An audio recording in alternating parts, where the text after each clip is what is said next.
Hello, everyone, and welcome to my 2024 NFL Draft Round 1 grades. I'm going to go through all 32 picks and give a grade on a scale of 1 to 10 for each pick. Looking back at my grades, I think I'm a decently optimistic person. I know some people see it as like, you start at a 5 if it's a mid pick, and then anything better, like a 7 is a really good grade or whatever. I don't really do it like that. For me, 7 is more of my middle ground. If you're worse than that, it's not a very good pick. If it's a 6, it's like a slightly questionable one. And I'm not going to lie, I think that there's a decent amount of 10s in this round 1 too.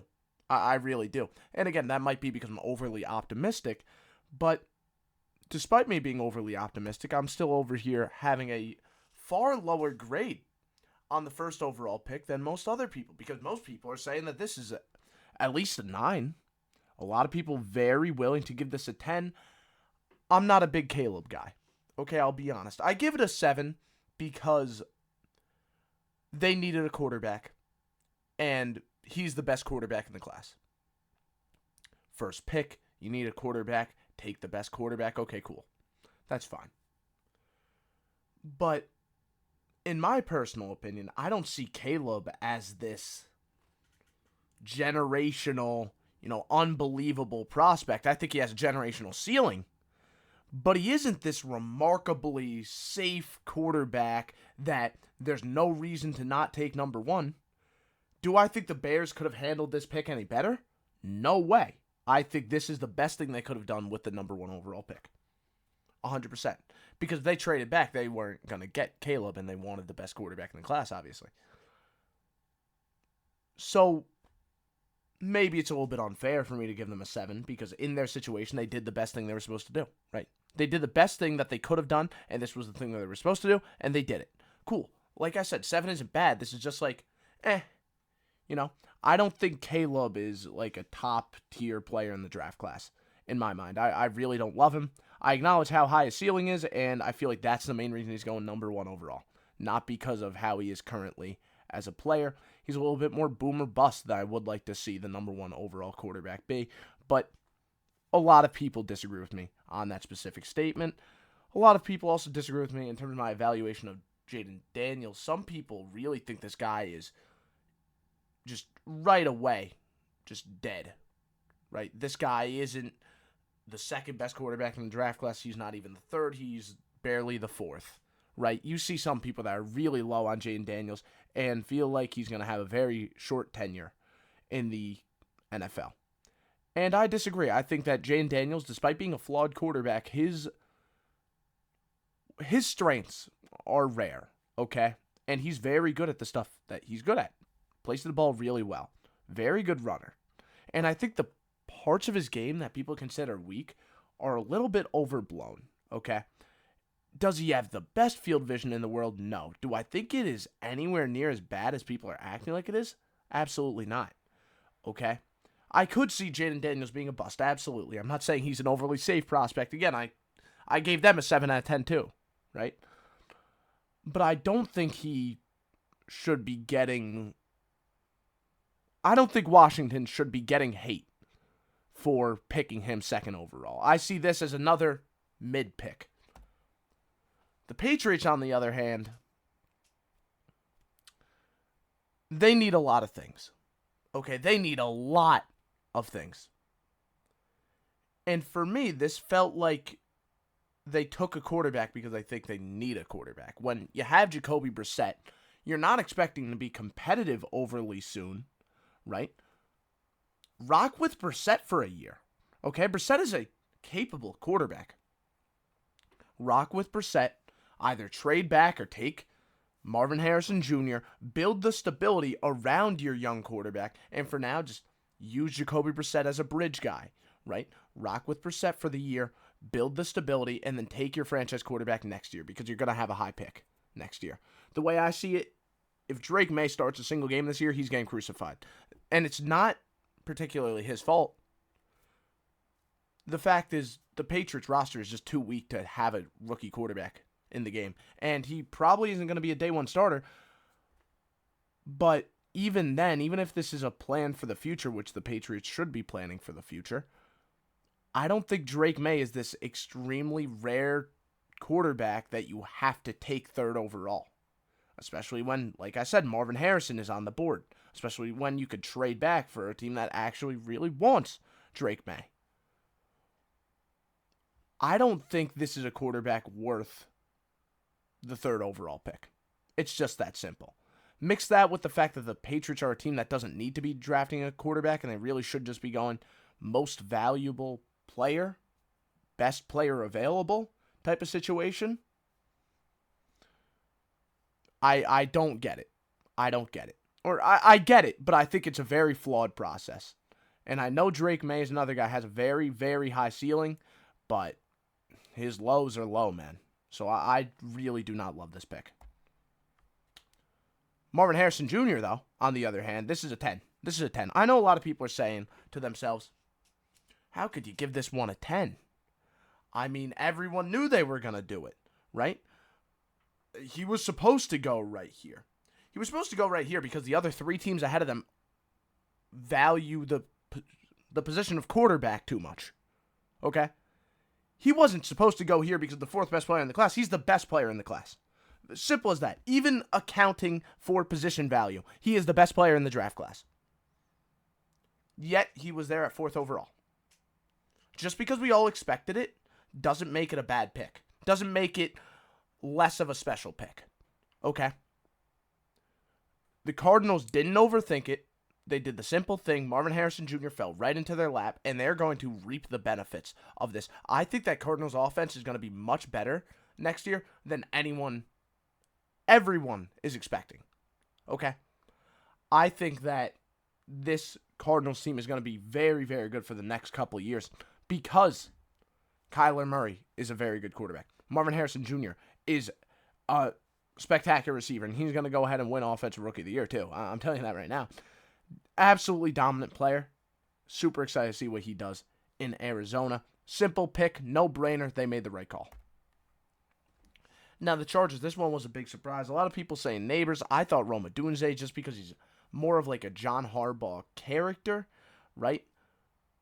But you have Greg Roman. He wants to pound that rock. He wants to run that damn football. And you have Jim Harbaugh. You know he wants to pound the rock, run the damn football. And in order to do that, you can't just have a good offensive line. You got to have a great one. Could they have got away with not drafting a tackle in the first round? Absolutely. That offensive line still would have been fine. But now the offensive line could be great. Now the offensive line could be something that, allows your offense to be predictable while still being successful. I think that's what the very good teams can do. Especially the very good hardball, smash-mouth football teams can do. Oh, it's third and short, and you know we're going to run the football? We don't care. We have Joe Alt absolutely obliterating guys on the line of scrimmage. And then we have Gus Edwards running behind him, right? I mean, I'm super excited to see what this Chargers team does. I really am. Am I a little bit upset? Do I think that they're going to be wasting Justin Herbert? I'll be honest. Yes. Yes, I do. But Joe Alt is a very good player in his own right. And this isn't a team. They don't care much about passing the football. Let's be honest. They still drafted receivers later on that are capable. They did. And yeah, I would have preferred to see them draft a quarterback. A wide receiver here, right? But I'm not going to complain about this Joe Alt pick. This was a very difficult pick to screw up, and the Chargers didn't screw it up. They drafted a very, very good player at a position of need. Maybe it wasn't their most dire need, but they drafted a good player at a position of need. I'm not complaining about that at all. But of course, with the Chargers not taking a receiver had to keep falling. That was Malik Nabers. Fell right into the Giants' lap. They took him. I'm a big fan of this pick. I am. I think they needed receiver help. I think that Malik Nabers is a very good receiver. Do I think there were better receivers on the board? Yes. But is Malik Nabers worth a 6th overall pick? Absolutely. This is a stacked receiver class. And they want the speedy yak threat.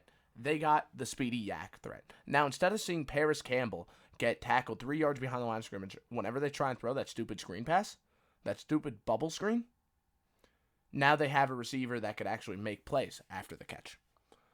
Brian Daboll needed someone like this, okay? And now he has someone. I'm excited to see what happens now. Now, this is my first pick where I'm a little bit more... And it's not exactly that I think this was bad process, right? I like Latham. He's a good player.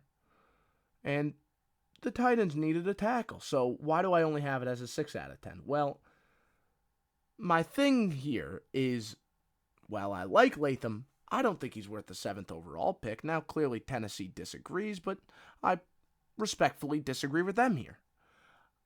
Latham is a very strong player, but he absolutely has his flaws. I think that there were plenty of offensive linemen that were better than Latham. They drafted a position of need, but I just don't think they drafted the best guy. Even if they want to run more of like a gap scheme, okay, that'll help Latham, but there were better guys for that on the board. Fuaga was someone that I liked more than Latham. If you wanted to take a little bit more of a gamble, Amarius Mims, I thought was a better player than Latham. So this is where I'm saying I like it. I like that they're drafting a tackle. I just don't love the player that they drafted. But this isn't the end of the world. I could see it being a good pick. I'm just underwhelmed by this one. They were very clearly expecting to get Joe Alt, and when they didn't, they just stuck to their guns and drafted their next best tackle. I just don't think their next best tackle is my best tackle on the board, or even my second, or even my third best tackle on the board, if I'm being honest. Not a bad player. I just don't think he's worth a top 10 pick. And now this is where I start to lose my marbles. This is where I get absolutely insane. Michael Penix Jr. Going 8th overall to the Atlanta Falcons, who I guess they forgot that they just gave a contract to Kirk Cousins. This one, the only reason that this isn't one, let's start with the very, very little sliver of optimism I have about this pick. Michael Penix is a developmental project. Giving him time on the bench is the right way to go about maximizing his value. However, it's hard for me to say that word value when he's going 8th overall. Michael Penix is already 24. By the time Kirk Cousins' contract is up, he's going to be 28. I mean, he has the ability to be a really good player in the future, but he needs time on the bench. They're going to give him time on the bench. My biggest problem with this, though, is when the Falcons brought in Kirk Cousins, I said, on my podcast, I straight up said, if they get a good edge rusher in the draft, and then they're able to get pressure on the quarterback, this is like a top-tier contender in the NFC.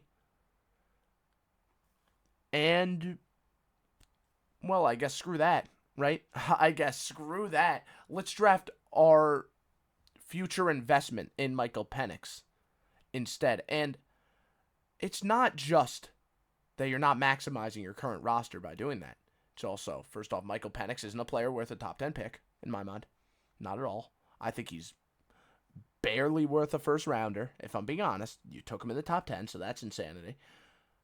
And then the other thing, too, think about this from a locker room perspective. In the words of John Madden, if you have 2 quarterbacks, you have none, right? And the Falcons, I imagine that locker, when they saw them make the move for Kirk Cousins, they were like, oh, yeah, we're making a push. We're trying to win right now. And now you draft Michael Penix 8th overall to try and replace Kirk Cousins. Think about your future with the 8th overall pick when you're a team that, once again, had aspirations of contending. All those guys that got so much confidence from seeing the Kirk Cousins deal now lost so much of that exact confidence because of this pick right here. And it's going to separate the locker room, too. There are going to be guys that really gather behind Penix when other guys, probably the older guys, are behind Kirk Cousins. It's just not the type of locker room situation you want to go out of your way in order to bring around your team. Keep in mind, they went out of their way to put themselves in this situation. Okay? You really want this to be the conversation surrounding your football team when once again you could be contending.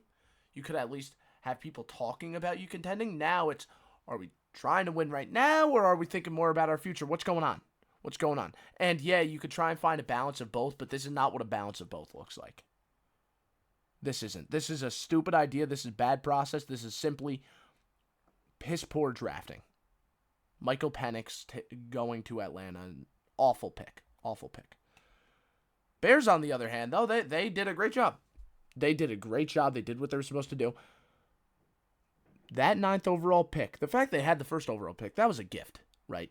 So the 9th overall pick is now something where you could just go BPA. You could just go best player available. And while I don't think Odunze was the best player available, I do still really like this pick. Wide receiver 3, right? If you're going to run a lot of 11 personnel, which Shane Waldron kind of, like, he doesn't mainly, but he is more willing to leave 11 personnel than other people, and that's where I'm kind of like, why did they not go Brock Bowers, right? If you're gonna draft a weapon, I know you have Cole Kmet, but you like to run 12 personnel, and in 11 personnel, you could just line him up as a slot receiver. Why didn't you go Brock Bowers here, right? I don't get that, and I disagree with that decision to go with Odunze here instead. But, I mean, let's be honest. Just because you could do something better doesn't make the pick they ended up making any worse. Odunze is still a great player. Odunze as a wide receiver 3 is amazing, and he's a future investment. Keenan Allen, he's on a 1-year deal. Once that contract runs out, now you still have a great wide receiver 2 to pair with DJ Moore. I think that's the big advantage you get over a Brock Bowers, but even then, Brock Bowers could still be your star slot receiver of the future. But anyway, still, Odunze is a very, very good wide receiver. Getting him 9th overall is great value, and then adding him as your 3rd wide receiver when your team, this is a team without many holes. Despite the fact they had the 1st overall pick, they do not have many holes, Chicago. So I'm excited to see what a young receiver like Odunze could do with a young quarterback like Caleb Williams. Time will tell, but I'm excited to see it. 10th overall pick. I'm not a big J.J. McCarthy guy, but I got to be honest here. I love the scheme fit. I really do. Kevin O'Connell, that scheme seems like it's made for like a J.J. McCarthy. Okay, a pocket passing gunslinger. That's the type of guy these Sean McVay disciples like, because that's what Stafford was, and Stafford won them a Super Bowl. J.J. McCarthy can play that role. You rely on the play action game, that's perfectly fine. They're going to, run the ball, a lot of inside zone, all those unique run concepts, and then when they need to pass the ball, they'll do it off play action. The J.J. McCarthy to Justin Jefferson duo, that's going to be a nice combination. I still don't love McCarthy, and that's why this is a 6, but I really like the scheme fit. I do really like the scheme fit. So, yeah, the Vikings, I think they didn't make an awful pick. They didn't make a pick I find overly good. I think it's just a mid one. It's a mid one because of the talent of the player, but it's in terms of the process, in terms of how they went about it, I do like the pick because of how McCarthy matches the Kevin O'Connell scheme. The Jets, they did a great job here. They really did. So they traded back with the Vikings, so they got a little bit more draft capital out of it, and then went on to draft Olu Fashanu, who's my second favorite tackle. Is he going to start right away? No, they have 2 tackles, but I'm telling you right now, one of those 2, if not both, are going to go down. Morgan Moses and Tyron Smith, older guys with an injury history. That's why they had to go offensive tackle. You want to prevent Aaron Rodgers from getting hurt? You have to protect him, okay? Olu Fashanu, he could do that, man. He might not be the best run blocker on earth, but in terms of pass blocking, it's hard to find a single prospect in the past couple of years that was any better than him. Okay, he is such a good pass blocker, and I expect it to continue in the NFL. Whether it's coming off the bench or not, Olu Fashanu is going to be an asset for the Jets. Not just this year, although I do still think he will be very impactful this year. But down the line, when Tyron Smith's contract is up, you're going to need someone to start at that tackle spot. Fashanu can do that, and he's going to do it really well. This is another one where I'm mid on it because Bo Nix, I think he should be going like around the 20th pick, so I think it's a little bit of a reach, but he's still very capable player. Like the scheme fit a lot in Sean Payton offense. I do like the fit a lot. He's someone that sees the field well. He doesn't really put the ball in harm's way too much. He's a good, capable game manager. That's what Sean Payton wanted. That's what he didn't have in Russell Wilson, and I think Bo Nix will be able to do that perfectly. Great scheme fit. I still think it's a bit of a reach. I don't think he's quite worth this early of a pick, but still a very good player. So I'm not going to hate on it too much. They need a quarterback. They drafted a quarterback. It's a good scheme fit. It's a good pick to me. And this is another one. I love Brock Bowers, right? This time it's kind of the opposite of that Bo Nix pick, right? Bo Nix, I liked the scheme fit. I thought they had the need, but the talent made me kind of lower how I thought of it, lower my grade on it, right? This is the opposite. I love the player and think this is great value for him, but I question what role is he going to play there?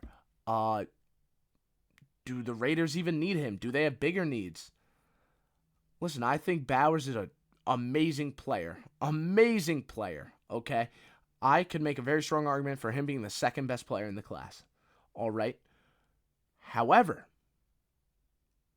you drafted Michael Mayer last year, so I don't think he's going to do too much as an inline tight end. Now, maybe in 12 personnel you put him out there, but is that going to be like a big thing for them? I have no idea.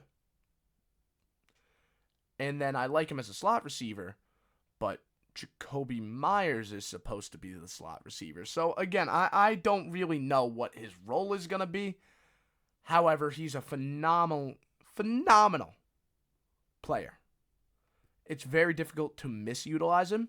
I expect him to have a large impact right off the bat, whether that's replacing Michael Mayer, which I would suck because Michael Mayer's a good player who, we saw a lot of flashes from in his rookie year. Whether it's replacing Michael Mayer or replacing Jakobi Meyers or making Jakobi Meyers play further outside than we would like, he's going to be a very, very impactful player for the Raiders and a very good player for them. So I don't think it's bad. I just have a lot of questions about where he's going to fit. And that ruins everything that I would be saying about another team drafting him, about it being great value and how he only fell because he's a tight end. It evens out back to it being good instead of a great pick, when I feel like if almost any other team drafted him around here, it would be a great pick because it's just great value getting Brock Bowers at the 13th pick. Then the Saints draft Taliese Fuaga. He said that's how you want it pronounced, in case you were unaware. He wants a silent N after the first A in his last name. So Taliese Fuaga from Oregon State. This is a good player that I really like. I think this is about where he should be going, maybe a little bit earlier. Just a good pick, good player. Very versatile, he could play. Notice I have him as a OL instead of an OT because he can play inside and outside. He's a swing tackle in that way. Mauler in the run game, I'm a fan of his, and the Saints need offensive linemen, so I like this pick, just a solid, good pick right here. Now, Laiatu Latu to the Colts. First defensive player off the board, which I still find crazy.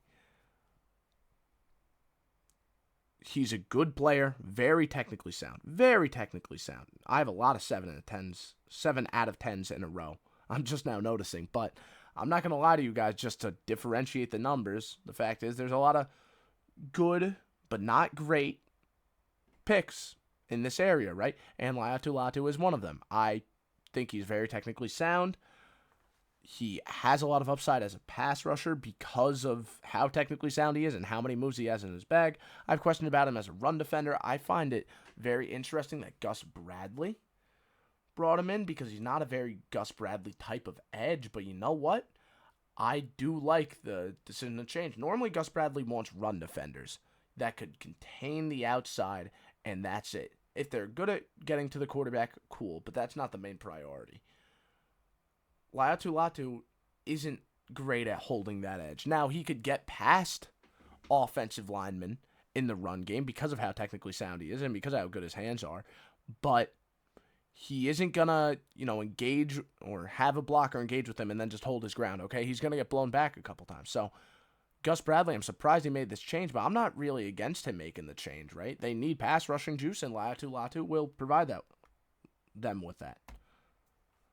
Now, listen, I know a lot of other people are much higher on this pick, okay? I don't doubt that at all. But for me, as someone that looks for these, ginormous gap fillers, I don't love Byron Murphy. And I think in order for someone like Byron Murphy to work out, similarly to like Kalijah Kancey, I think you need to have the Vita Vea, right? You need to have the big, gap-eating guy. And while I do think they have big gap eaters, I just don't think they're overly great. I could absolutely see this aging much better than I think it will. Mike McDonald is someone I have a lot of trust in. He's going to be a very good pass rusher. I don't doubt that at all. But I really think they needed interior O-line help so bad. I thought they needed interior offensive line help so badly. And yeah, they also needed help on the defensive side of the ball.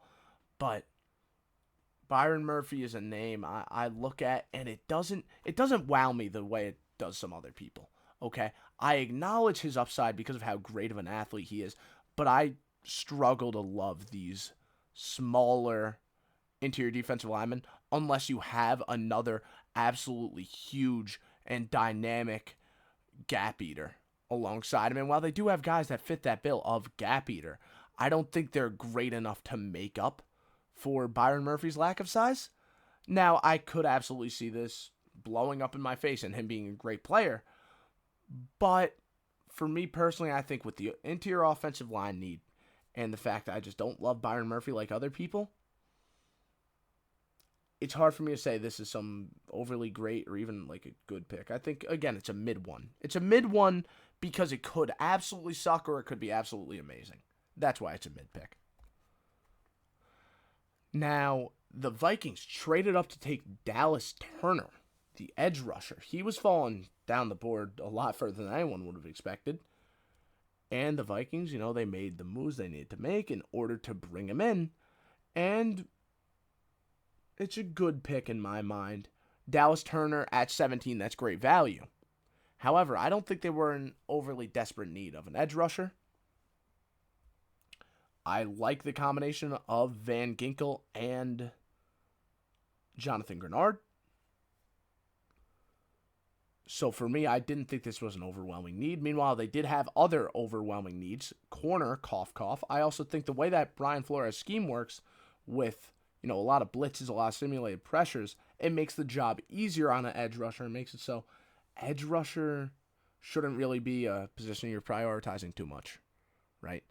It should be corners are your top priority because the scheme is a lot more difficult on cornerbacks. You need more talented players at corner than you do at edge rusher in order to run the Brian Flores scheme because the way that scheme is designed makes it far easier on edge rushers and defensive linemen, okay? You're not getting many double teams because of all the simulated pressures and all the blitzes that Flores is going to send. Meanwhile, your corners are going to be one-on-one all the time, so you have to have really talented cornerbacks. They had an opportunity to take a really talented cornerback like a Terrion Arnold, right? And instead, they went on to take Dallas Turner, who, again, I like the value of Turner. I do, and it's not like their edges are, irreplaceable, so the fact they drafted a third edge rusher is some insane idea. No, Van Ginkel he's a good player, but he isn't someone that you absolutely have to be starting, and you're willing to take a replacement, right? But I don't think you're willing to take a replacement when guys like Terrion Arnold are on the board. I don't think you should be. I know Turner is great value at the 17th pick, but I truly do feel like it would have been in their best interest to take a corner. Yet I still think it's a good pick because Turner is just such great value here. That's why it's a 7 out of 10. To me, that's good. Not great. It would be great if any other team took Dallas Turner at 17. But because it's the Vikings who already had two capable edge rushers and run a scheme that's very easy on the edge rusher position, it's only a 7. When other teams, this would be a 9, an 8, right? Now, the Bengals, they take Amarius Mims. This is a player that I really like. I do really like Amarius Mims, and I really like his upside. Yet, I still give this a 6 out of 10. Why is that? That's because the Bengals should be taking a swing tackle, right? The Bengals are a team that should be trying to compete right now, okay? They have a Super Bowl window right now, especially with guys like T. Higgins on the move. You have a window, and that window, believe it or not, it's closing, okay? That's how it works. Your window is you're always on a timer, right? And I get it. The Bengals draft for future need, and Amarius Mims is someone that could, in the future, be a Hall of Fame offensive tackle for them. But right now, what's he going to do? He's not moving inside to guard. I think that would be an insane idea considering how little experience he has at tackle. Now you want to teach him a whole new position? No way. That's an idiotic idea. And, okay, cool. I understand you have Trent Brown and Orlando Brown, both of which could be gone next year. And I understand drafting to replace them in the future, but this is a team like you see it slowly dismantling. They're losing guys. They lost DJ Reader. They are losing guys. And they have to draft guys to replace them, not replace people down the line. Okay. Amarius Mims, again, a player that I really like in terms of his upside. But I would have much rather they went with a swing tackle that could play on the interior. Okay. With Foitanu on the board, or Fotanu on the board, there is no reason for them to be taking Amarius Mims. I get the upside is great. That's cool. But you need a swing tackle or just a straight-up interior offensive lineman. They should be trying to invest in right now. Jackson Powers-Johnson would have been a great pick. He could help you in the future and help you now. You don't have to pick someone that can only help you in the future and someone that can only help you now. There's guys that could do both. Fotanu is one of those guys that I'm talking about. Jackson Powers-Johnson is one of those guys that I'm talking about. Amarius Mims, he isn't going to play on the interior offensive line for you. He's going to be a bench warmer this year, okay? And his upside is great, and it's cool, and I completely acknowledge that. And he has the ability to be a Hall of Famer, 100%. However, your window's closing, Cincy. Okay, it's closing, man. You lost your offensive coordinator this year. When's Lou Anarumo going to be gone, right? And then what happens if Joe Burrow gets injured once again? Because instead of drafting someone that adds to the protection, you drafted someone that'll add to the protection in the future. What then? What happens when T. Higgins is gone? That window is closing, okay? They need to be trying to win right now. Stop with all this invest in the future type of stuff, because that's what they did last year. And, well, does their future look any better now that they added Myles Murphy? I don't think so. The Rams knocked this pick out of the park, though. They are nothing like the Bengals because they drafted a player that will help them in the future while also helping them a lot right now because they acknowledge they're in a Super Bowl window. They know how to go about this. They know just because you want to draft for the future, you don't have to draft someone that'll only help you in the future. There's guys that can help you both then and now. Jared Verse is also amazing value because I consider him a top 7 player in this class. I do. I think Jared Verse is absolutely phenomenal. So adding him to a Rams team that is trying to compete, they lost Aaron Donald, but they still have juice on the defensive side of the ball. They need someone to make up just a little bit more for the pressure that they're losing in Aaron Donald. Well, they just brought someone in who's going to be an absolute stud. Absolute stud. My only thing here is how great of a scheme fit is he? Okay, last year they were the 3-4 team. They have a new defensive coordinator. Now they might be shifting to a 4-3. At least Jared Verse is more of a 4-3 rusher. But then again, it's not like they use their 3-4 outside linebackers as guys that will drop back into coverage anyway. So that skill set that Verse has could still fit a 3-4 scheme, assuming that it's similar to last year's 3-4 scheme that we saw from them. I think that interior and edge rush duo, just overall, that defensive line is going to be crazy, man. I think they're going to be crazy for years and years and years. Kobe Turner, right? Byron Young, Jared Verse. I mean, these guys are going to wreak havoc on the line of scrimmage. I'm super excited to see it. Jared Verse is a great player. They're going to do damage. And this is another great pick. Fotanu, I don't think he should have fell this far. And the Steelers, they wanted offensive linemen. They like mobile offensive linemen. They understand if they want to pass the ball with Justin Fields or Russell Wilson in the pocket, they need to be able to create time, okay? They need to be able to give them time because they take a while to go through their reads, right? They do. And someone like Fotano can really, really help them do that. Not only that, but they might be more of a smash mouth football team. And I absolutely think Fotano is a good enough run blocker to be that guy. They have a young, talented offensive line now. I mean, they did some stuff later in the draft that really added to it. Broderick Jones, Fotano. I mean, this is going to be a good offensive line for a couple of years, right? And their defense is a solid unit. They're going to play some ball control football, and the key thing in order to do that is winning on the line of scrimmage. Fotano, I think he's going to do some damage with Arthur Smith designing the blocking schemes. This pick I hate. I really don't like this pick at all. Chop Robinson, edge rusher out of Penn State. He is a pure third down guy. Someone that can get to the quarterback or shows the physical ability to be good at getting to the quarterback. Listen, I know the Dolphins, they dealt with some injuries on the defensive line last year, and now they're trying to draft someone to try and, help them, assuming that those guys don't come back the same. I get that. But in the first round, really?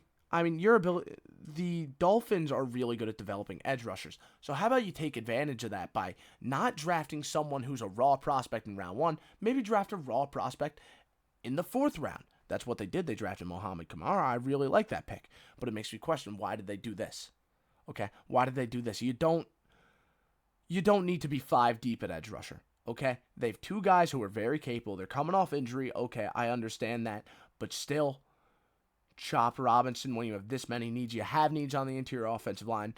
Jackson Powers-Johnson was right there. What are they doing? The only reason I gave this a 3 instead of a 1 or a 2 is because, like I said, the Dolphins are really good at developing edge rushers. If they're able to get the most out of him, yeah, it might not be a big position need, but he can be like one of the elite edge rushers in the NFL. He can. However, I really do not like him as a run defender, and even as a pass rusher, he wasn't overly consistent. He didn't really produce much. He just showed a lot of traits. I was very worried Chop Robinson was going to go round 1, and he ended up going round 1. Just a bad pick for a team that, I mean, they need to be hitting on draft picks, okay?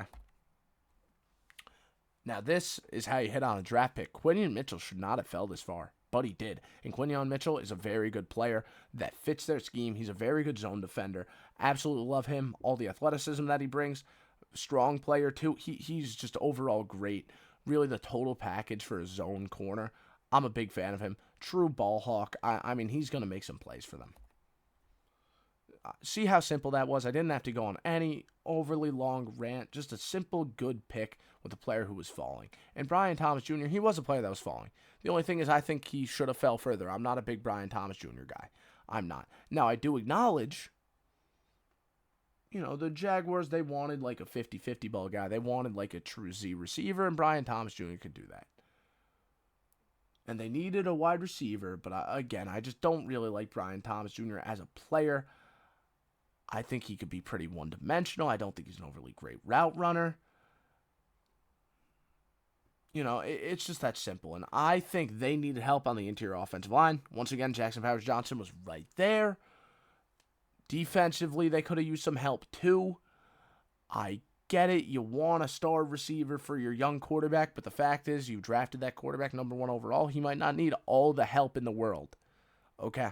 And if he does well, then you made the wrong choice taking him number 1 overall. Brian Thomas Jr.,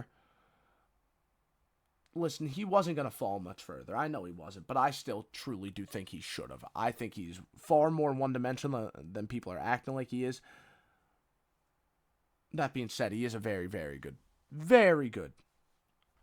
50-50 ball receiver, and they did want to have that, so he helps them. It's just not a pick I'm really a fan of. This pick, though, is a pick that I'm a fan of. Notice the DBs, or just the defenders, falling down the board. I'm a big fan of. We had 3 now. Terrion Arnold, Quinion Mitchell, and Jared Verse. They fell way further than they should have, and then teams that needed them ended up drafting them. Just that simple to have a good pick. Terrion Arnold is a very, very good man, zone, whatever type of corner, okay? The Lions are a team that run a lot of man coverage. They put a lot of pressure on their corners, And now they got a stud cornerback, a very physical cornerback who fits that team's identity. I'm a big fan of the Terrion Arnold pick. Very, very physical guy. Someone that can go stride for stride with all of these different receivers. He truly does have Jair Alexander type of upside. I'm a big fan of Terrion Arnold. Now the Packers draft Jordan Morgan. Jordan Morgan is a player that, once again, I'm not a big fan of, but it's a great scheme fit for Green Bay. It really is. It's a great scheme fit. He could play on the interior to replace John Runyon, but he could also play outside if they want to use him to replace David Bakhtiari.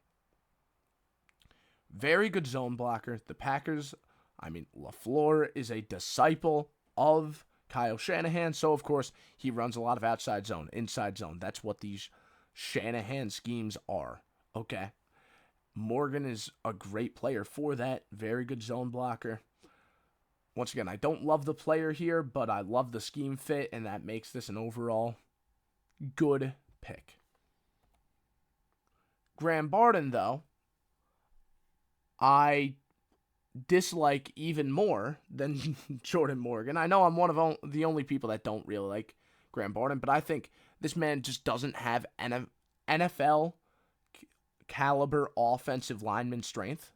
Okay? Just that simple. I don't think he has the strength to play in the NFL on the offensive line. I like him as a backup because of his versatility, and he's a great athlete, but I want someone that could anchor down on the interior. Okay? I do. Now, maybe he proves me wrong, but I really do not love the guy. I don't. I really just think he's super lackluster in the strength department, and on the offensive line in the NFL, you could get bullied, and you could get bullied to a point where you just don't start anymore. And I think that's going to happen with Graham Barton. I hope I'm wrong, but to me, the film really spoke as to how, I don't want to say weak, because, you play in the NFL, you're a strong player, but weak relative to the other NFL offensive linemen. I would have preferred they went with the Kingsley Suamataia. I would have preferred they went with a whole plethora of other guys. Instead, they went Graham Barton. They need an offensive line help, so I still gave this a 5, but I'm just not a big fan of the player. Darius Robinson, though, this is a guy who has strength. You want to talk about strength. This guy has strength. He kills people. He can line up on the interior. He can line up on the edge. He could line up all over the place, and he's really, really good at it. He has a little bit of a bag of moves, but even if he didn't, he could just bull rush people to death. He's a very, very strong player. Very strong player. I'm excited to see what Gannon does with him, because he could be aligned in multiple different spots. As long as you're not asking him to drop back into coverage, he'll do some impressive stuff for you. He will single-handedly shut down run plays. He will bull rush offensive linemen into the quarterback's laps. He has such a dominant impact on the game. And I think if the Cardinals can really harness that, this is a young defense, he could be the star playmaker of it. I truly do believe that. The Chiefs draft Xavier Worthy. Xavier Worthy is a player that I think can be useful. I just think he's a little bit too niche to be a round one guy. A little bit. That being said, the Chiefs needed a separator, and that's what Worthy does. He's very Tank Dell-esque. He has a lot of speed, and he is a great route runner. And when you have those two things together, you're going to be a really good separator. The Chiefs need people that could separate. Xavier Worthy can fill that need for them, okay? Now, again, I still think he's too niche to be a round one pick. But listen, the Chiefs, they're obviously a great team. I think in terms of trying to compete right now, he's going to be very good for them. I think down the line, when they need someone that truly be their wide receiver one, I still don't know what is going on with Rashee Rice. Maybe he could be their true wide receiver one. If I had clarity with that, I might even bump this up to an 8. But assuming that Xavier Worthy is their future plan as the wide receiver one, I'm just giving this a 6 because I like what he's going to do for them now. I just don't know if when Travis Kelce retires and he gets the majority of the opposing team's focus, he'll be overly special. And injury is a big concern with Worthy. Look at him in that picture. He ran a very fast 40, but I don't know if he's built to take some of these NFL hits. He could definitely gain weight, but I think he's a very niche player. Taking a player that niche with the 20th overall pick, I don't like it. And I don't like that they traded up for him either. Tyler Guyton is a player I'm not an overly big fan of, once again.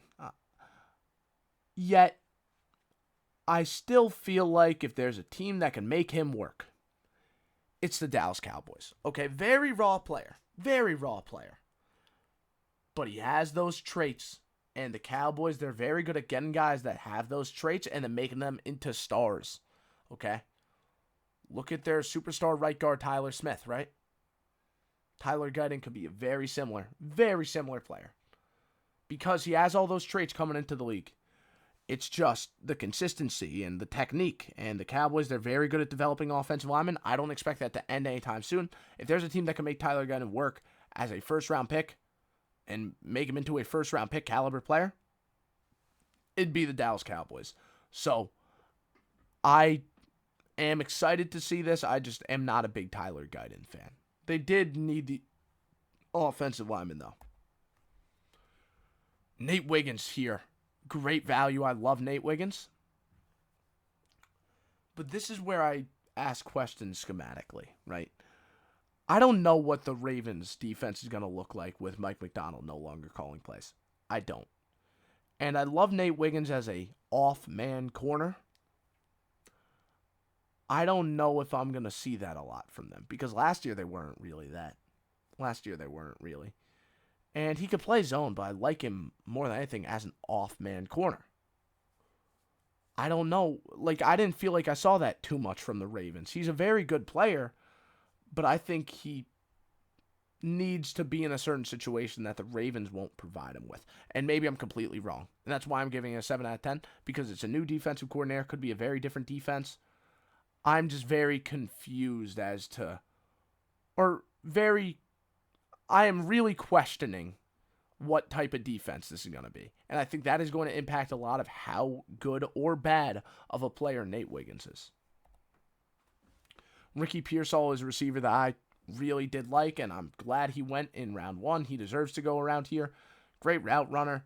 Very, very good at making plays on the ball when it's in the air. Reminds me a lot of Brandon Ayuk, and I'm super glad he's playing with Brandon Ayuk, at least as of right now. He might get traded. If he gets traded, then he's going to be even more impactful. I would have rather they went with an offensive lineman, but assuming one of their receivers get bounced, they need someone to, play the Ayuk role. And I think Ricky Pearsall can very well play the Brandon Ayuk role. And then the Panthers finished off round 1 by trading up with the Buffalo Bills, getting a day 1 pick and spending it on Xavier Legette. They get the 5th-year option because they traded up into round 1. I think that's the main reason they did the trade. Legette is a player that, pretty solid right now. The upside is remarkable, though. He has the physical traits of a DK Metcalf, okay? And the thing that really shines about him is his yak ability, but he'll make 50-50 ball plays, okay? And Bryce Young, I think he really wanted someone who could provide what Legette is going to provide. As a big-bodied yak player who can also catch the 50-50 ball, the Panthers don't have something like that. Now they do. Legette, Deontay Johnson, that's going to be a dynamic receiving core for the next couple of years. Now it's completely on Bryce Young. I really do think they have the talent to at least be a capable team. If they're not a capable offense, though, that's on Young. I think Legette, Deontay Johnson should be a very impressive receiver core. I'm excited to see what Bryce Young could do. Anyway, that's all for this video. I hope you all enjoyed it. If you want more of my content, subscribe. Ring the bell if you want notifications. Leave a like if you enjoyed. And I'll see you all again in the next video.